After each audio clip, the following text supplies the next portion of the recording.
ito pong provisional authority ng ABS-CBN na ibinigay ni House Speaker Alan Peter Cayetano ay kini-question na ngayon ng ilang mga mambabatas. Really? Mukhang naliwanagan yung ilang mambabatas at sinasabing mukhang tama raw yung sinasabi ni Attorney Gadon. My goodness! Na yung ginawa ni Congressman Cayetano ay paglabag sa konstitusyon. Dahil malinaw daw po ang sinasabi ng konstitusyon, kailangan may 3 hearing, magkakaibang araw. Eh ang ginawa daw po ni Congressman Cayetano, pinag-isa na lamang yung hearing. Eh doon na lang daw kagad, lumabag na siya sa konstitusyon.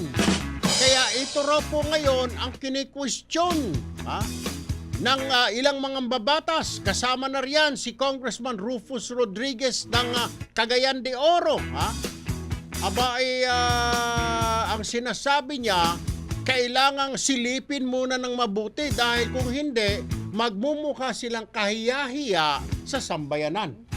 Kailangan daw reviewin ito dahil mukhang shinortcut nga raw ng Kongreso yung pagbibigay ng provisional authority sa ABS-CBN. Mamaya ho, maririnig natin si Congressman Rufus Rodriguez ng Cagayan de Oro at meron pa pong ilang mga mambabatas. As a matter of fact, si Deputy House Speaker Paulo Duterte nag-file na po 2 weeks ago ng bill para reviewin ng mabuti. Kailangang ipatawag daw po lahat ng mga stakeholders dito. Yung mga nagrereklamo, yung mga naghahabol ng sweldo, ng bayad ng mga dating empleyado ng ABS, kailangan daw marinig din muna bago ibigay itong provisional authority. It's unfair! It's unfair! Kaya lumalabas po, tama si Attorney Gadon. At ang sabi ni Attorney Gadon nga ho sa atin last week, dadalhin niya raw po itong issue na ito sa Korte Suprema. Ito ho ito po yung isa sa mga congressman na tinitignan niya, mukhang may problema nga doon sa provisional authority. Nasa linya si Congressman Rufus Rodriguez ng Cagayan de Oro. Maayong buntag sa imo, Congressman Rodriguez, sir. Maayong buntag usab, Erwin, o may buntag sa ato mga paminaw. So, listeners, good morning. Yes, sir. Live po tayo nationwide sa lahat po ng Radyo Pilipinas stations at saka PTV. Kung isa po kayo sa nagsabi na mukhang may problema kasi ang una po nagsalita rito matapos po magbigay ng ibigay yung provisional authority o aprubahan ni House Speaker Cayetano last week para sa ABS. Kini-question ito ngayon ni Attorney Larry Gadon at sabi niya mukhang may problema dyan, paglabag sa konstitusyon. Kayo naman ho, sir, ano ho ang point ninyo rito? Ano ho ang inyong opinion dito sa provisional authority na ito, Congressman Rodriguez, sir? Well, very clear ang Constitution that no bill shall be passed by either House of Congress that will become law unless passed on 3 readings on separate days. Very clear yun. Now, ang nangyari sa amin, kasi, we were very enthusiastic in correcting what the NTC did, no? Opo. So we have this bill of Speaker Cayetano 6732, but the problem was we read it on first reading last Wednesday, at saka dumiretso na sa discussion, and then naaprubahan ng second reading on the same date. Now, that is therefore in violation of the Constitution, and that is why this afternoon, we are going to correct it and going to move for reconsideration or recall of this approved second resolution and second reading and go back to the plenary so that we can still discuss and then have it voted again on a different day today. Kasi dapat di po ba kung ngayong araw pagbubutuhan na ng plenary, so aatras nyo muna na ibalik sa second day muna before itong botohan. Is this correct? Yes, dapat sana ngayon kung hindi lang naging 1 day lang yung first and second reading, ang requirement sa Constitution after the second reading, 3 days we give copies of the printed form to all the members. Now, Wednesday up to now is more than is more than five days. No? But that will not happen because precisely ulitin yung second reading. Hindi na muna mag-final reading or third reading this afternoon. I-recall muna yan at saka mag-debate ulit kasi mayroon na akong proposed amendments. And then saka pa bubutuhan. And then it will take 3 days for that to be taken up again. Now, since up to Wednesday lang kami, so next Monday na ang third reading. Well, may time pa naman to go to the Senate and then to the President, Erwin. Yes. Sir, panghuli na lamang kung I'm kind of surprised. Si Speaker Cayetano, isang abogado rin. Wala po nag-advise sa kanya na, Speaker, medyo Shinortcut mo, sasabit tayo dyan. Wala ho kaya nag-advise na... Kasi, ang iba kasi dyan, nag-presume ako na it was read earlier, no? Ayun. So yun lang naman ang ano, kasi yun na, diretso na kasi yan eh. So I think na oversight lang yan. Alright. It was overlook lang ng ating speaker, but the intention is there. The intention is to have ABS-CBN back on the air. Alright. Yeah. Congressman Rufus Rodriguez ng Cagayan de Oro. Sir, daghang salamat. Maayong buntag. Stay safe. Daghang salamat kayo, Erwin. Salamat ug maayong buntag. Thank you. Sa linya rin po si Congressman Alfredo Garbin Jr., member po siya ng Legislative Franchises Committee. Magandang umaga, Congressman Garbin, sir. Magandang umaga, Manong Erwin, and sa lahat ng nakikinig sa inyong programa. Naku, salamat po for picking up our call. Live na ho tayo sa lahat ng radio stations ng Radyo Pilipinas and PTV. Nakatelecast po tayo nationwide. Kong, sabi po ng inyong kasamahan si Congressman Rufus, mukhang may problema nga raw dito sa, mukhang na-bypass yung isang section sa konstitusyon stating na dapat 3 separate days ang pagdinig. Mukhang naging isang araw lang yung first reading, second reading, kaya gusto niya po itama ito ngayong hapon. Ano po reaksyon ninyo, Congressman Garbin, sir? Well, I totally agree with Congressman Rufus Rodriguez. Under Article 6, Section 26, Paragraph 2, Opo. it speaks of the procedural requirements na mandato ng Konstitusyon na dapat magkaroon ng 3 readings on 3 separate days. Right.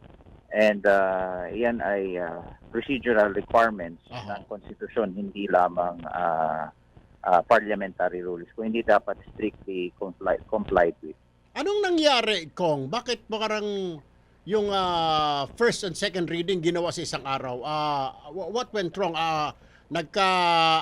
Kasabi ni Congressman Rodriguez, baka raw akala ng ibang congressman na nagkaroon na ng first reading mga earlier or last week, parang ganon. Is this correct, Kong? Na-anticipate o in-anticipate ng ilang mambabatas na nagkaroon na ng first reading, ito yung second reading na yung araw na nag-meet kayo na nagsalita si Speaker Cayetano. Well, I cannot surmise the